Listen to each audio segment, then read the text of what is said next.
Speaker Pelosi's trip, I think, will be remembered for its aftermath. And the aftermath is that China has taken unprecedented military actions. It is carrying out live fire drills in 6 regions around Taiwan, near its largest ports, Keelung in the north, Kaohsiung in the east. And these live fire drills include areas that are in Taiwan's territorial seas. So what has happened is that a new precedent, a new baseline has been set for Chinese coercion, aggression toward Taiwan. And what that is likely to mean is that the next time China feels provoked by Taiwan or the United States, it will advance on that new baseline. We're getting closer to conflict.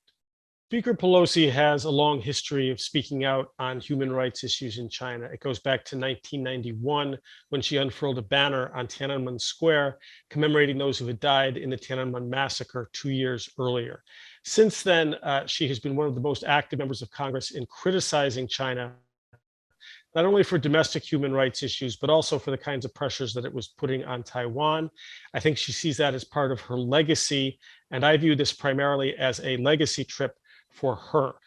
And when I say that, I'm implying a critique, which is that it was not clear she was going to advance American interests, to increase the safety of the people of Taiwan. And she certainly wasn't going to try to improve U.S. China relations, which have been in free fall for some time. I do not think that Speaker Pelosi's trip was worthwhile.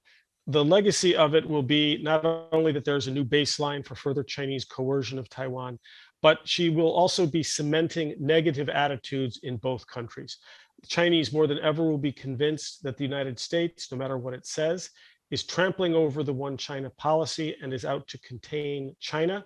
And people in the United States and around the world, frankly, will be even stronger in their belief that Beijing is a coercive bully. There are some also within China who have been calling for Beijing to be more aggressive. There's a sense with all the bluster we hear out of Beijing that they huff and they puff, but they never blow the house down.